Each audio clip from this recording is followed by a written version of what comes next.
The room was quiet in a way that made every thought louder. Outside, the city moved on with its usual impatience. Horns, footsteps, fragments of other people's lives. But inside there was only a person sitting with a storm they could no longer ignore. Emotions rose and fell without permission. Anger that appeared suddenly like fire. Sadness that arrived without explanation. Fear that whispered stories about the future. And desire that pulled the mind in directions it did not choose. For years, the person had tried to control these emotions by fighting them, suppressing them, or pretending they were not there. Yet the harder the resistance, the stronger the emotions became, as if they were demanding to be seen. At some point, exhaustion replaced resistance.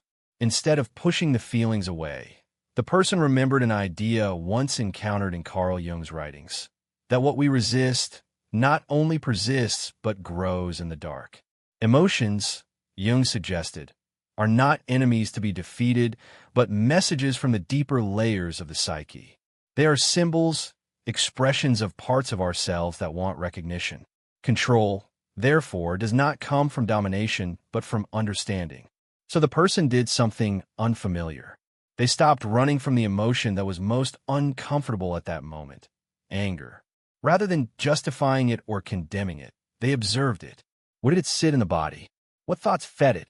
Slowly, it became clear that this anger was not random. It was connected to old experiences of feeling ignored, disrespected, made small.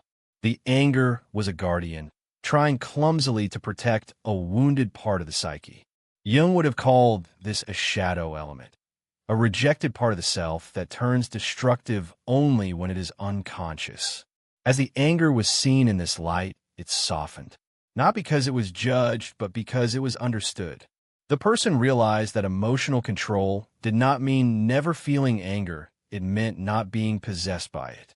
Jung warned that when we identify completely with an emotion, we lose our freedom. We say, "I am angry," instead of "anger is passing through me." That small difference creates distance, and in that distance, choice is born. Days passed, and other emotions came forward. Fear appeared one night, heavy and convincing. It painted images of failure, loneliness, and loss. Earlier in life, fear had always been obeyed. It had dictated decisions, limited risks, and shaped a narrow life. This time, instead of arguing with fear, the person listened. Jung believed fear often guards the threshold of growth. It appears when the psyche senses that change is near, because change threatens the old identity. Fear was not a prophecy, it was a signal. By writing the fear down, by turning it into words and images, the person externalized it. Jung often emphasized the power of symbols and active imagination, giving form to inner experiences so they could be related to consciously. Fear, once written, looked less like an absolute truth and more like a frightened voice repeating old lessons learned long ago. The person did not force courage. They allowed fear to exist without letting it decide everything. This, too, was emotional control, not suppression, but integration. Sadness followed, quietly. It was deeper, slower, harder to escape. In the past, sadness had been labeled weakness. But Jung spoke of sadness as a natural response to loss and unfulfilled potential. When sadness is denied, it turns into bitterness or numbness. When it is allowed, it becomes wisdom.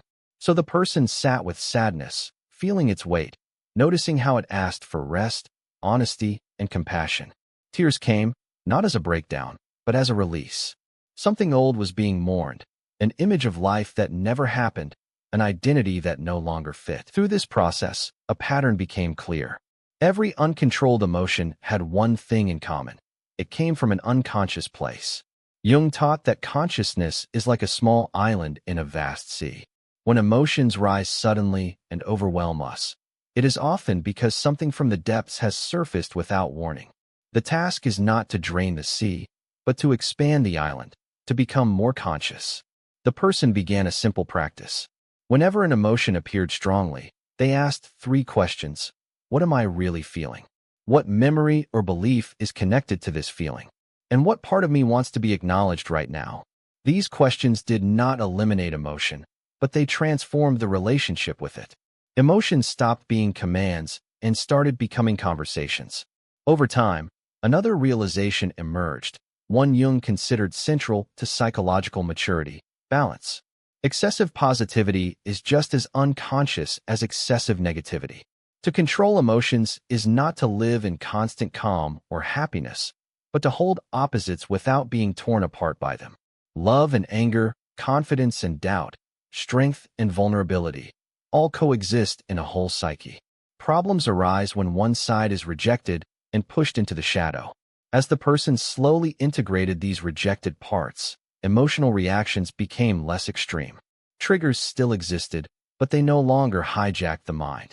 There was space between stimulus and response. In that space lived awareness. Jung believed that individuation, the process of becoming whole, naturally leads to greater emotional stability because inner conflicts are no longer fought blindly. One evening, after a difficult conversation that would once have caused days of turmoil, the person noticed something surprising. The emotion rose, was felt fully, and then passed. There was no lingering resentment, no replaying of the scene. The emotion had completed its cycle. It had been honored, not resisted. This was not numbness, it was clarity. The person understood now that emotional control is not about building walls, but about building insight. The more you know yourself, the less your emotions need to shout.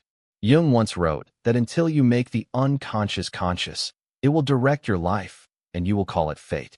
The same is true of emotions. When unconscious, they rule. When conscious, they guide. The storm inside did not disappear forever, but it no longer felt chaotic or threatening. It felt like weather, sometimes intense, sometimes gentle, always changing. And the person, standing at the center of it, no longer tried to command the sky. They learned how to read it, how to prepare, how to move with it rather than against it. In that understanding, a quiet strength emerged. The strength of someone who is no longer afraid of their own inner world. This is today's story. What you learned from this story, please like and share this video.